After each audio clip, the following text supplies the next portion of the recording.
So, have you ever really stopped to think about what makes someone a criminal? I mean, is it a cold, calculated decision, a simple bad choice, or is it something else entirely? Well, we're about to dive into the two major schools of thought that have been battling over this exact question for centuries.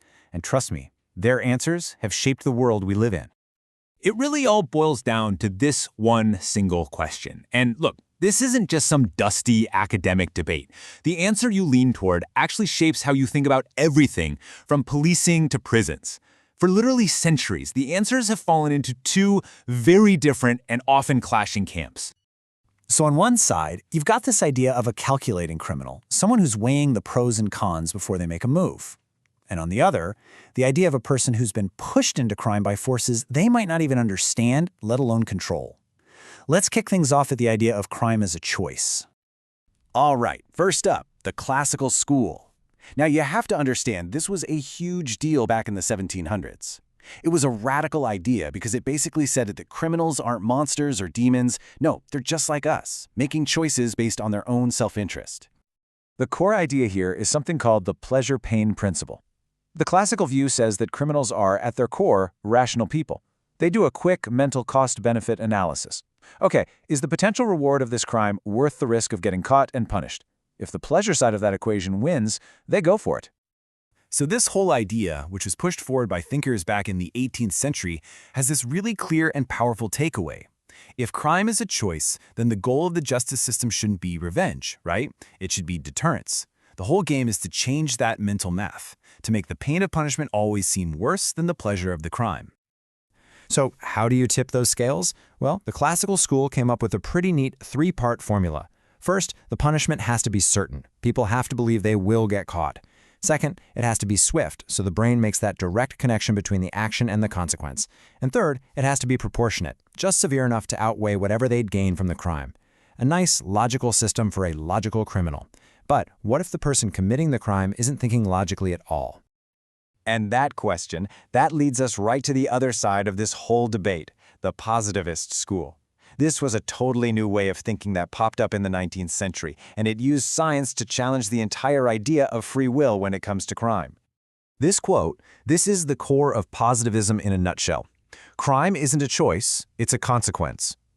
Positivists believed that our actions are actually determined by forces that are way beyond our conscious control, everything from our own biology to the neighborhoods we grow up in. This caused a massive shift in focus. Instead of asking what law was broken, positivists started asking, why did this person do this? They started looking for clues, for the root causes of the behavior, like detectives. And the very first place they looked was the human body itself.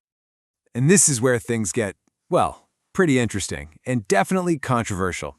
The first wave of positivists genuinely believed you could potentially spot a criminal just by looking at them, that the roots of crime were physically embedded in their bodies.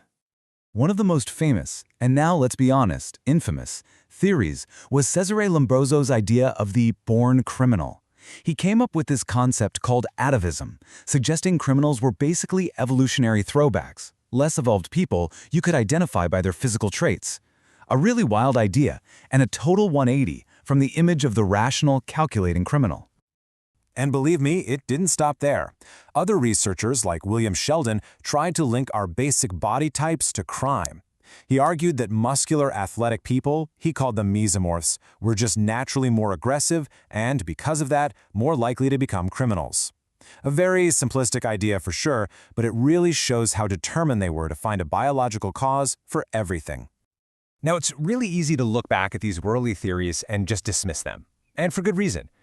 But the idea that biology might play some role hasn't completely vanished. It's just gotten way more sophisticated. Today's biosocial theories see it less as nature versus nurture and more like nature and nurture working together. Think of it like a recipe. You might have the biological ingredients, but you also need the right environmental conditions to get a certain outcome. But of course, the search for the causes of crime didn't just stop with the body.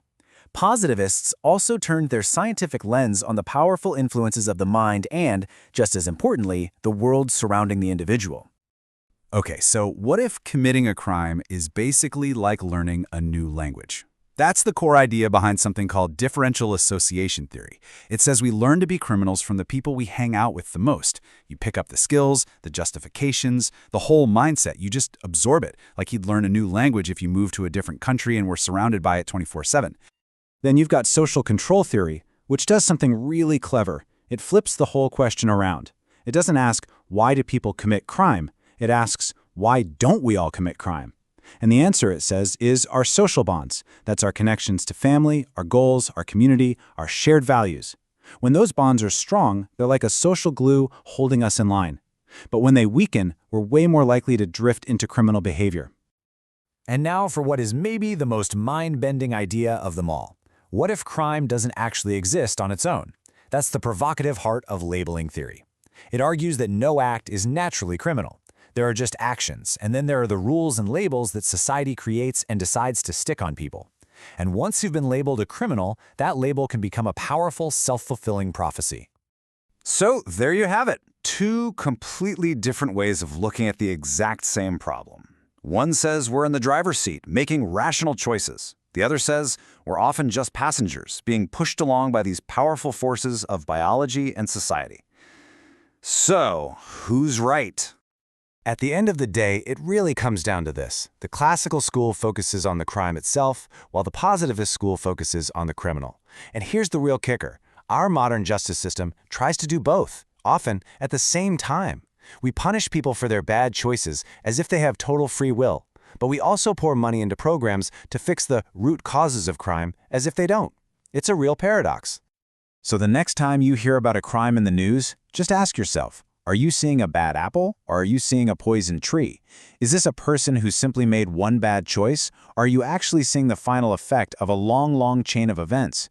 The answer you come up with says a whole lot about what you think justice really is.